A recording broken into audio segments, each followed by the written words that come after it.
धुळे जिल्हा सुवर्णकार महिला मंडळ तर्फे त्रिपुरा पौर्णिमा निमित्त आग्रा रोड श्रीराम मंदिरात दीपोत्सव। याबाबत अधिक वृत्त असे की धुळे शहरातील अतिशय प्राचीन मंदिर म्हणजेच आग्रा रोडवरील श्रीराम मंदिर असून 175 वर्षे जुनं मंदिर असून या ठिकाणी विशेष म्हणजे भारतात एकमेव मंदिर आहे। मंदिरात प्रभू रामाच्या मांडीवर सीता बसलेली असून विशेष म्हणजे या ठिकाणी रामाने रावणावर विजय मिळवला। अयोध्यात विजयोत्सव साजरा करण्यात आला, तोच दरबार या ठिकाणी मंदिरात आहे। दरवर्षी सालाबादाप्रमाणे धुळे सुवर्णकार महिला मंडळाच्या वतीने धुळे जिल्हा सुवर्णकार महिला मंडळाच्या वतीने त्रिपुरा पौर्णिमा निमित्त या ठिकाणी दीपोत्सव साजरा करण्यात येत असतो। 501 दिवे लावून या ठिकाणी दीपोत्सव साजरा करण्यात आला। यावेळी श्रीराम भजन देखील सादर करण्यात आले। तर अतिशय उत्साहात या कार्यक्रमासाठी सर्व धुळे सुवर्णकार महिला मंडळाने अथक परिश्रम घेतले। तर या प्रसंगी अध्यक्ष रंजनाताई विस्पुते, उपाध्यक्ष उषा देवपूरकर, सल्लागार अमृता नाशिककर, सचिव मिनल नाशिककर, सहसचिव मेघा देवपूरकर, सल्लागार सविताताई बहाडकर, खजिनदार मयुरी तारकेकर, अरुणाताई नाईक, नीलू आहिरराव, वैशाली सातबाई, अंजली विस्पुते, सरला आहिरराव आदी सर्व महिला पदाधिकारी या ठिकाणी उपस्थित होत्या। तर याबाबत अधिक माहिती मंदिराचे विश्वस्त अभय नाशिककर यांनी दिली।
Jai Ram, Jai Ram, Jai Ram, Jai Ram, Jai Ram.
अभिषिक्त श्रीराम मंदिर संस्थानचा अध्यक्ष म्हणून माझं या त्रिपुरी पौर्णिमेनिमित्त प्रत्येकाला खूप खूप धन्यवाद।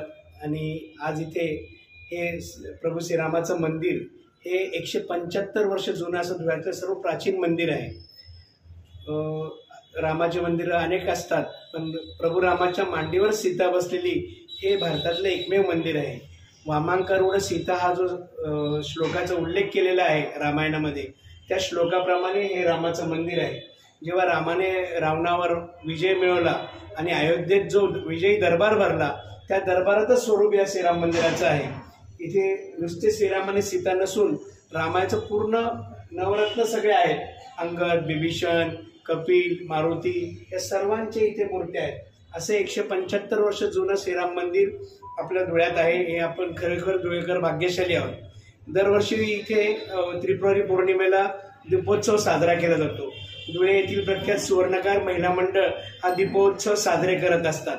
मी सुवर्णकार महिला मंडळाच्या अध्यक्षा सौ रंजना विस्पुते यांना विनंती करतो की त्यांनी आजच्या दीपोत्सवाबद्दल 2 शब्द बोलावे. महिला मंडळ त्यांनी ह्या मंदिरामध्ये भजन मंडळ सुरू केलं.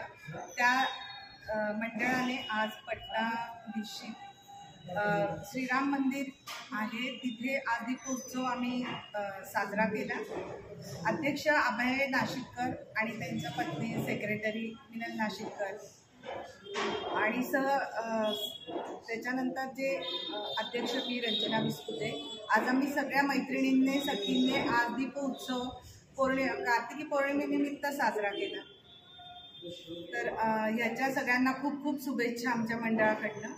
आणि हे राम मंदिर खूप जुनं पारंपरिक आणि खूप छान आहे. इथे खूप उत्सव पण दिवाळीच्या निमित्त साजरा केला जातो.